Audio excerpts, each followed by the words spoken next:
नमस्कार दोस्तों, आज मैं आपके लिए दो सेक्टोरल म्यूचुअल फंड्स लेके आया हूं अगले 3 से 5 साल के लिए, यानी शॉर्ट टू मीडियम टर्म के लिए। और दोस्तों ये दोनों ही ऐसे सेक्टर हैं जो आपको अगले कुछ सालों में एक जबरदस्त रिटर्न बना के दे सकते हैं। लेकिन दोस्तों सबसे पहले चलते हैं मार्केट के हाल पे। तो जैसा कि आप देख सकते हैं, निफ्टी ने पिछले 1 साल में -4% का रिटर्न दिया है।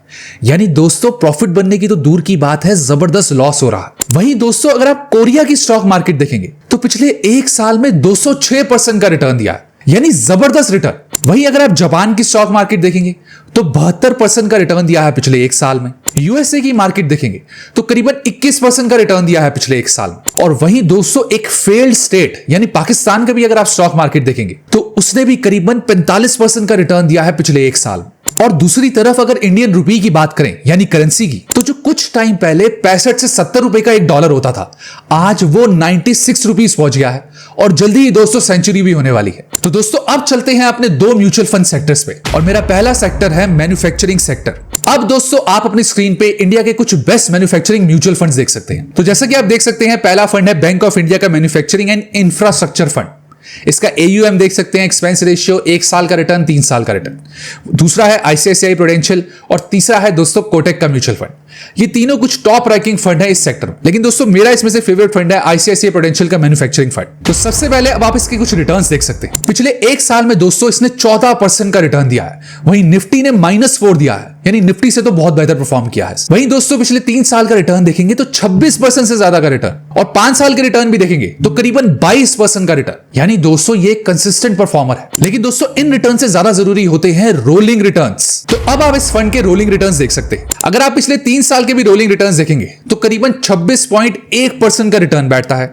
पिछले 5 साल के देखेंगे तो भी करीबन 27% का बैठता है, और 1 साल का बैठ रहा है 17.25। यानी दोस्तों अगर SIP कैलकुलेशन करें तो मान लीजिए अगर आपने 10,000 रुपए महीने की SIP की थी पिछले 7 साल से इस फंड में, तो आपकी करीबन इन्वेस्टमेंट होगी 8.5 लाख और आपका रिटर्न बन जाता 11.5 लाख।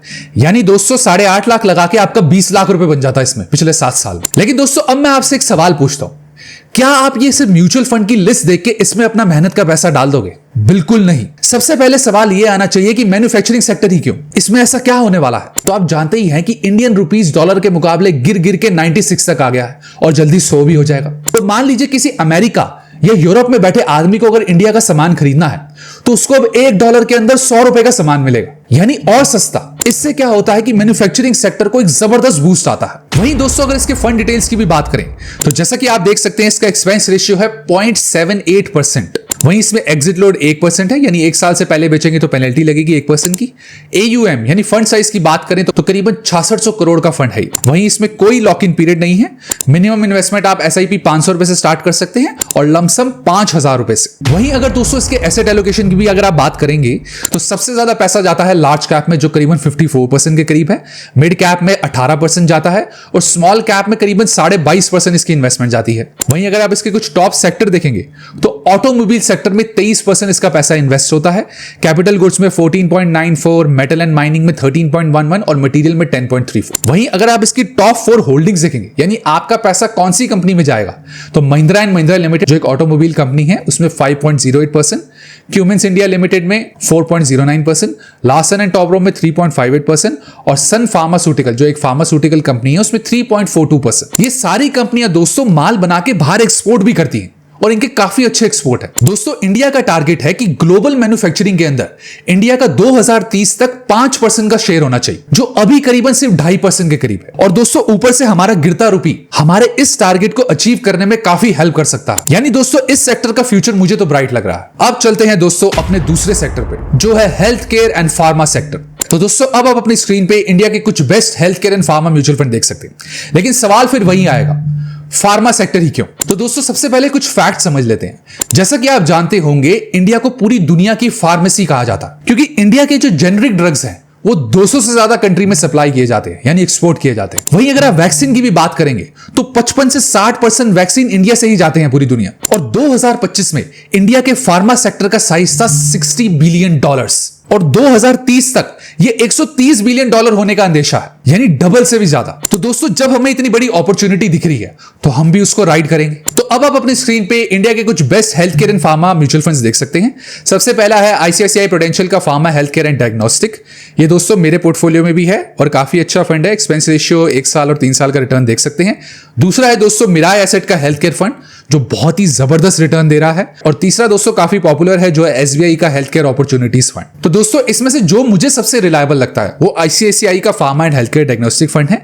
लेकिन अगर आप मिराय एसेट के रिटर्न्स भी देखेंगे तो पिछले 3 साल या 5 साल के भी रिटर्न देखेंगे तो काफी जबरदस्त रिटर्न दे रहा है ये फंड। तो हम बात करते हैं आईसीआईसीआई के फंड की। तो दोस्तों पिछले 1 साल में इस फंड ने सिर्फ 9.5% का रिटर्न दिया। अब दोस्तों अगर आप बाकी इसी कैटेगरी के फंड्स देखेंगे तो उन्होंने तो 14, 15, 16, 17% का भी रिटर्न दिया है। और सिर्फ 1 साल से आप ये डिसाइड नहीं कर सकते कि ये एक बेकार फंड है। और अगर आपको बहुत ही ज्यादा रिटर्न्स के अगर आप चक्कर में पड़ते हैं तो आप मिराय एसेट का फंड भी देख सकते हैं। वही 3 साल की बात करें तो करीबन 30% का रिटर्न दिया है इस फंड CAGR। वही 5 साल की भी बात करें तो 17% का रिटर्न है दोस्तों, यानी काफी अच्छे रिटर्न्स हैं इसके। वही दोस्तों अगर इसके रोलिंग रिटर्न्स की भी बात करें तो पिछले 3 साल में करीबन 26% से ज्यादा का रिटर्न है। वहीं अगर आप 5 साल की भी बात करेंगे तो 24.5% का रिटर्न है रोलिंग रिटर्न्स। और 7 साल की भी बात करेंगे तो भी दोस्तों करीबन 24% का रिटर्न। अब आते हैं दोस्तों फंड डिटेल्स पे। तो दोस्तों अगर एक्सपेंस रेशियो की बात करें तो इस फंड का है 1.62% और यही सबसे बड़ा ड्रॉबैक है इस फंड।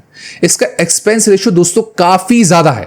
वहीं मिराय एसेट का देखेंगे तो 0.45 या 0.50 के करीब। वहीं दोस्तों एग्जिट लोड इसमें 1% लगेगा। AUM इसका करीबन 6700 करोड़ के करीब है।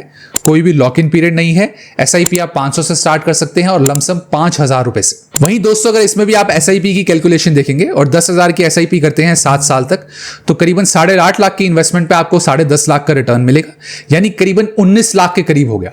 यानी अगर एब्सोल्यूट रिटर्न निकालेंगे पिछले 7 साल का तो 123% के करीब होगा। वहीं दोस्तों अगर एसेट एलोकेशन की बात करें तो लार्ज कैप में करीबन 32% पैसे अपने इन्वेस्ट करता है, मिड कैप में अराउंड 26%, स्मॉल कैप में भी 38% जाता है, यानी काफी सिग्निफिकेंट हिस्सा स्मॉल कैप में भी जा रहा है। वहीं दोस्तों अगर आप इसके सेक्टर्स देखेंगे तो 94.3% हेल्थ केयर, क्योंकि ये एक सेक्टोरल फंड है और हेल्थ केयर फंड है, इसलिए ज्यादातर हिस्सा हेल्थ केयर के अंदर। वही सर्विसेज में 1.25 और केमिकल्स में 1.15। वहीं अगर टॉप 4 होल्डिंग्स देखेंगे, यानी आपका पैसा कौन सी कंपनी में जाएगा, तो सन फार्मास्यूटिकल इंडस्ट्रीज लिमिटेड में 11.76, जो एक बहुत बड़ी एलोकेशन है।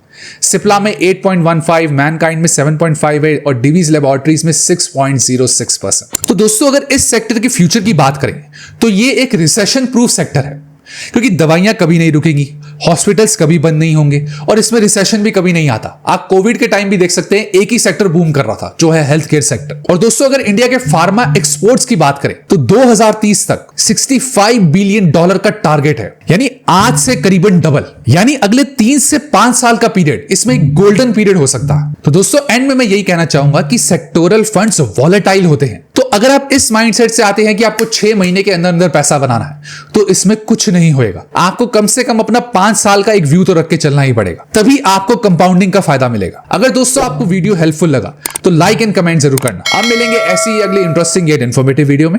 तब तक के लिए do like, share, comment and subscribe to my YouTube channel which is money right.